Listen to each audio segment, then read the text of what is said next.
All right, we are here with Andrew Karsounes, the Hartland boys soccer coach. Big win today. At this time of the year, it's survive and advance, and you pick up a big win against Brighton. I was just telling the boys that I've been here 30 years, and this is the first time we've beaten Brighton in the postseason.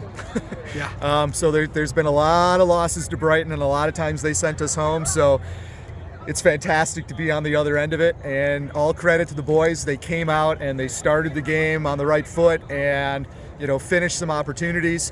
And then we played a complete game. I thought this time we've had a lot of opportunity, or times in the past where we've played a good half, right? And then we've kind of scrambled the second half, right? And this time I thought we really did well, even in the second half. Getting that third goal, of course, was just huge. Yeah, and to see this program just come up, and you never know what's going to happen in the postseason. Of course, the team you just played went all the way to the state finals last year. So, obviously everybody, to see this program continue to progress over time. I mean, everybody knows, there was like a 15-year streak where you didn't even beat Brighton. Right. What is it just like to see the progression of this program into this moment now? Well, I mean, it's a huge story, a huge thing for us. I mean, we only returned 5 varsity players this year. We took the entire JV team from last year up to varsity, which is something I've never done before. And, we weren't really sure how we were going to start this season. We lost our first 2 games, tied our next 2.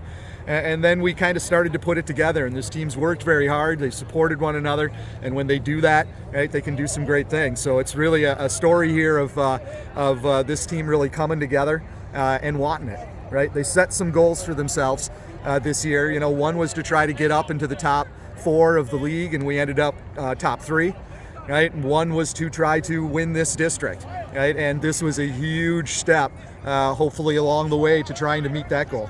Yeah. And then, of course, I know on Monday. I know today is Wednesday, so it's going to be a long layoff time. What do you feel like going into whoever you may play? Well, it's Milford. Okay. And as far as I know, they're still undefeated right now. Absolutely. And so that's going to be a tough game, right? They're the number 1 seed in the district. But I think anytime anybody that can compete like this with Brighton is going to be a team that can compete with anybody in the state, because Brighton, has that history and always brings it. And so I think that we're going to retool here, get going, get the weekend in, and then come back on Monday and come back to this field and see what we can do with the Milford team, and see if we can't hopefully give them their first defeat. All right, Andrew Karsounes, thank you so much for the time, and congrats on the big win. All right, thank you.